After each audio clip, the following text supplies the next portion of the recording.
Check out carmarshal.com. The link is in the description. They help support us.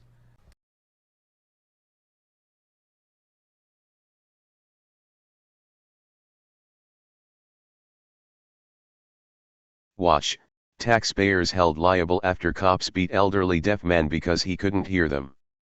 An innocent elderly deaf man has been vindicated after he was beaten for 7 minutes and arrested for no reason following a traffic stop. Now the taxpayers are going to be held liable. By Matt Agarist, February 20, 2018. Oklahoma City OK police officers assaulting or even killing deaf people for being unable to hear their commands is a tragic reality. Pearl Pearson Jr. learned that reality the hard way. For nearly 7 minutes, Pearson, 64 years old at the time and diabetic, was beaten and arrested by police officers as they yelled at him to stop resisting. Now, the taxpayers of Oklahoma are being forced to pay the brutal incompetence of 2 Oklahoma Highway Patrol troopers. It was announced this week that Pearson has received a settlement in the amount of $175,000 in taxpayer funds to settle the claims of his abuse. As the Times Record reports, Pearson, now 68, of Edmond, Oklahoma, claimed 3 troopers used unnecessary, unprovoked, and excessive force when he was unable to communicate or follow verbal commands, according to the lawsuit. Pearl was very pleased with the results, his attorney, Derek Birch, told the Oklahoman. Oklahoma Highway Patrol officers Eric Foster and Kelton Hayes were the 2 officers that were involved in what an affidavit claims was a 7-minute altercation. Naturally, since the incident, Oklahoma County District Attorney David Prater cleared Foster and Hayes of all wrongdoing. Excessive force was used for a very minor matter that could have been handled very easily with these 3 troopers, Birch said. It ultimately resulted in him having facial injuries, and the worst injury was a completely separated shoulder. When the original incident happened on January 3, 2014, police refused to release the video. However, weeks later, after the media frenzy died down, police quietly released the dash cam. The disturbing video shows troopers yelling at Pearson and dragging him from the vehicle. He was dragged from the vehicle in spite of the fact that he did everything he was supposed to as a deaf driver, according to his family. According to Pearson's family, Pearl pulled over and rolled down his window expecting an officer to ask for this identification. An officer struck him in the face before Pearl had the chance to do anything. The photos of his swollen and bruised face clearly show the result of the police action. After Pearson was beaten by police, he was arrested and charged with resisting arrest.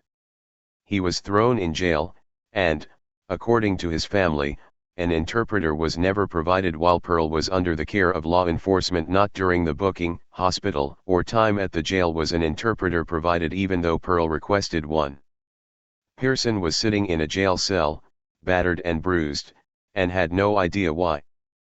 Pearson has no criminal record, and in fact is a father to a police officer. His son-in-law is also a cop. In 2015, Pearson was given an award for his amazing service to the community for working with people with disabilities. Finally, after 3 years of holding it over his head, the district attorney's office decided to drop the charges. However, they dropped the charges, not because they thought the cops were in the wrong, and not because they thought Pearson was innocent. In fact, neither of the cops involved in beating a deaf man for being unable to understand them has faced any discipline at all. The sole reason the case was dropped was that the trial cost was too high. Pearson, who learned sign language during segregation, learned a different way of communicating other than the traditional American Sign Language, ASL. He needs a translator for court officials to understand him. Because the cost of translators was so high, the DA decided to toss the case out. Pearson also won a second lawsuit against the hospital as they failed to provide a translator while police had him in custody at the hospital, which resulted in the misdiagnosis of his separated shoulder. Below is the video of this glaring incompetence which the taxpayers of Oklahoma have now been extorted to pay for.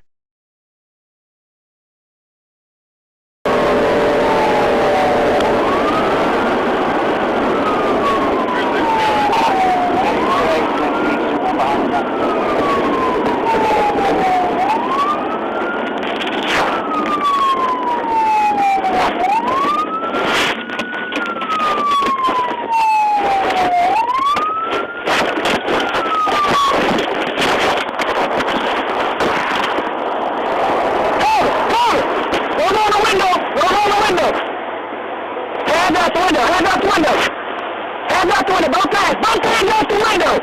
Stick both hands off the window. Both hands off the window. Do it now. Both hands off the window. Both hands off the window. Here we go. Get out the car. Get out the car. Who's resisting?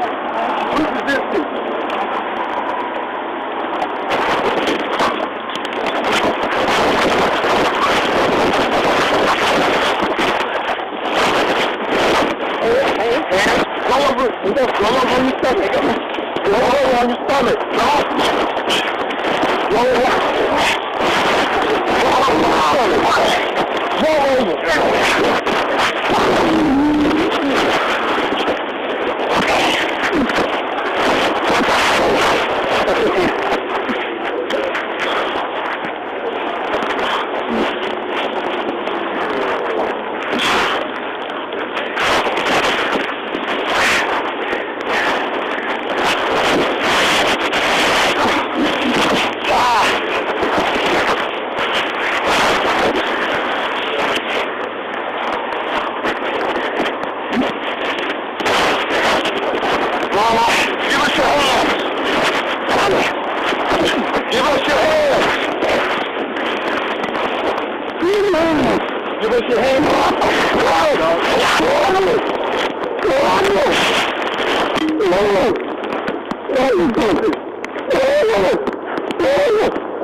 Stop resisting.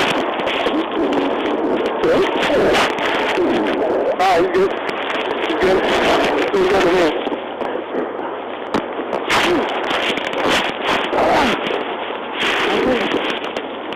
We're good, bro. Hey, man. Let me get it.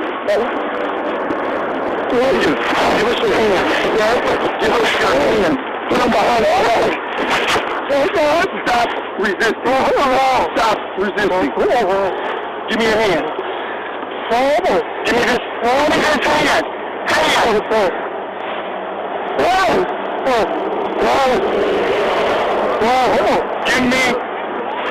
Give me this hand.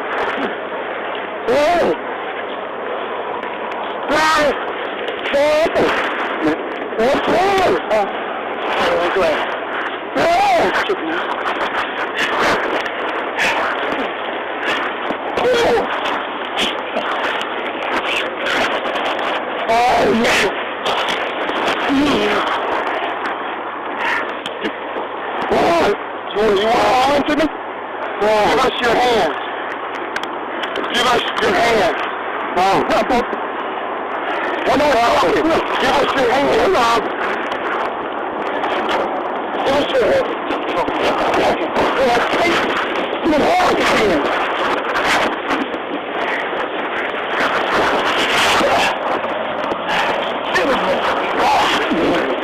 Give us your hands. Give us your hands.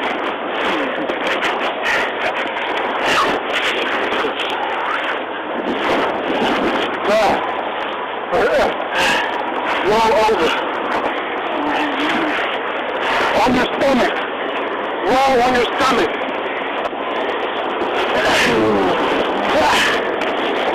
Give us your hands. Give us your hands.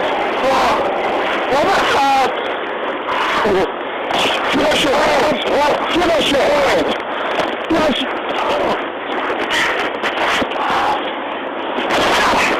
Give us your hands.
Please start smoking.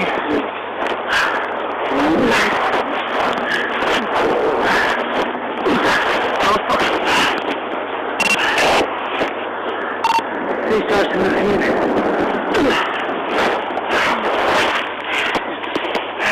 724, try again.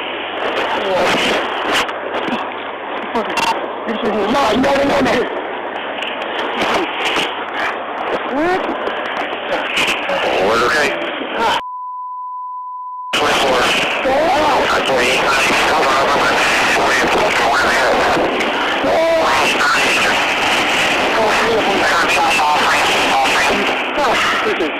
No more. Get close.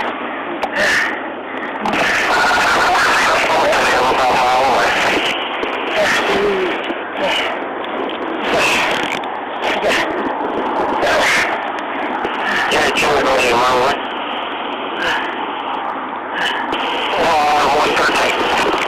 113, okay.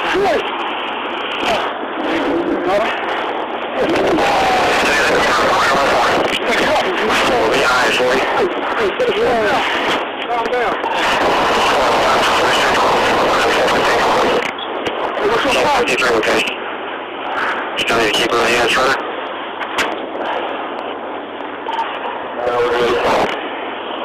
Okay, 435, 113, you clear? Come on out with us. Come on with you guys.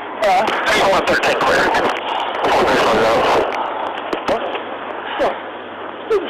Man. County, this is Charlotte County COPWATCH, and I wanted to explain what fair use is. You can use pieces of news articles if you're doing it for news reporting, you have commentary, and you're doing it for education purposes. So that's what fair use is, as you can see right here. Another reason why I wanted to make this video is to let you know I have just joined with Patreon. A nice thing with Patreon, I make no money on YouTube. They took the money away years ago, and so this is another way to give, and it's a nice thing too because you can give monthly. You can give $1, $5, $10, whatever. I do 4 to 5 hours a day on trying to wake the sheeple up on how corrupt it is and different ways that you can fight the corruption. So Patreon is a way that you can do it, and then of course the old way is still there. Donate to Charlotte County COPWATCH with PayPal or credit card. So keep that in mind. 4 to 5 hours a day. I make no money, but the corruption happened to me and I'm sick of it, so I'm trying to wake people up. But my wife would love it if if we could get some help out there. There's 47,000 subscribers. Just think if each one of you subscribers just gave a, let's say, actually, yes, $1 a month. 47,000 subscribers gave $1 a month. That would be awesome. That's not going to happen. But anyways, that would be great if it did happen. But do the math in your head. Just think about it. Like I said, 4 to 5 hours a day. I get no money from YouTube. YouTube has gone nuts. You can't do anything anymore. They're taking the money away everywhere. So these are a couple different ways that you can still help out with all this time that I put in. And as you know, I'm in a special situation where, at least I can do it. 4 to 5 hours a day. We have a cleaning company during the day. That's what allows me to do this, and we're debt free. So this is my hobby. I don't go fishing and all that other crap. I try to save the world. So help me out to make the wife happy, man. In fact, if you guys did give $1 a day, and there was 47,000 of you, and you did it, and each of you gave $1, and that was every month, oh my God, yes, I could quit. I could start suing them. Another idea too that we have is, if I got some funds, we could actually contact everyone that has been ticketed and or arrested and put in jail and start sending them postcards to let them know we're here, and to see if everything went all right, and if it didn't, find out their story. So we could even do more investigations and more lawsuits. Lawsuits take money. So just think about that. 47,000 of you so far right now. $1 a day. $1 a month on Patreon, or $5 a month Patreon, 10, 20, whatever. Just do the math in your head, help out. This is a lot of work every single day. Thanks.